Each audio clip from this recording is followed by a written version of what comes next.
இந்த 108 தொகுதிகள்ல சில தொகுதிகளை தவிர கிட்டத்தட்ட ஒரு 106 தொகுதிகள்ல ஓட்டு போட்ட மக்களுக்கு யாரு சட்டமன்ற உறுப்பினர்னு தெரியாது. இன்னும் சொல்ல போனா மக்களுக்கு இல்ல, இப்ப இருக்கக்கூடிய முதலமைச்சருக்கு யார் சட்டமன்ற உறுப்பினர் யார் அமைச்சர்னு தெரியாது. சவால் விடுறேன்.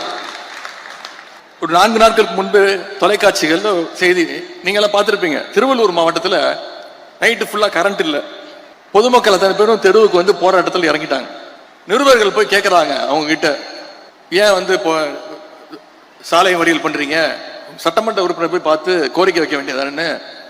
அப்ப அந்த மக்கள்லாம் சொல்றாங்க, எங்களுக்கு சத்தியமா யார் எங்க சட்டமன்ற உறுப்பினரே தெரியாதுங்க, தெரிஞ்சாதானங்க போய் அவங்க வீட்டில் போய் நாங்கள் கேட்க முடியும் அப்படின்னு கேட்குறாங்க. இதுதான் இந்த சோஃபா மாடல் அரசனுடைய லட்சணம். ஓட்டு போட்ட மக்களுக்கு அவங்க எம்எல்ஏக்கள் யாருன்னு தெரியல, எம்எல்ஏக்களுக்கு அவங்க எந்த தொகுதியில் நின்று ஜெயிச்சோன்னு தெரியல. நேற்று ஒரு அமைச்சர் போய் நன்றி சொல்றாரு.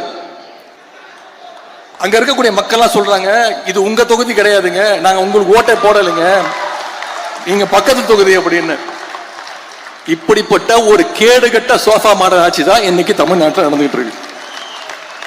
இதெல்லாம் நான் சொல்லல, உண்மையாவே நடந்தது. தொலைக்காட்சிகளை நீங்க பார்த்திருப்பீங்க.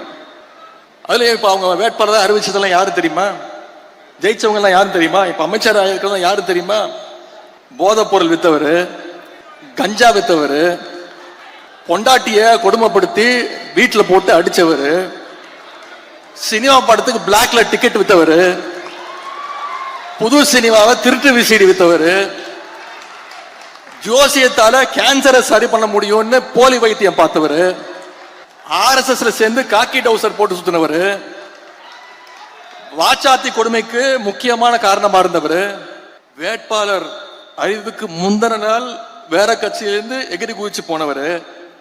இவங்கெல்லாம் இன்னைக்கு ஆளுங்கட்சியுடைய சட்டமன்ற உறுப்பினர்கள், அமைச்சர்கள். இவங்க பேரும் முதலமைச்சருக்கு தெரியாது.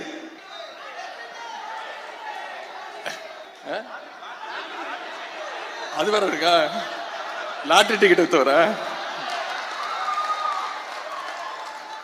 இதெல்லாம் முன்னாடியே தெரிஞ்சிருந்தா கரெக்டா சுதாரணமா இருந்திருக்கலாம். இதெல்லாம் தேர்தல் ரிசல்ட்டுக்கு அப்புறம் தான் நமக்கே தெரியுது. இன்னொரு கொடுமை என்ன தெரியுமா, இந்த ஆட்சியில அமைச்சர்கள் வந்திருக்கிறாங்கல்ல, நியமிக்கப்பட்டிருக்கிறாங்கல்ல, எந்த அமைச்சருக்கு எந்த துறைன்னு அமைச்சருக்கு தெரியல. ஒரு அமைச்சர் அவர் பிரஸ்ல கேட்கிறாரு, நான் சுற்றுச்சூழல் அமைச்சரா இல்ல சுற்றுலாத்துறை அமைச்சரா அப்படின்னு நிருபர்கிட்ட கேட்கிறாருங்க.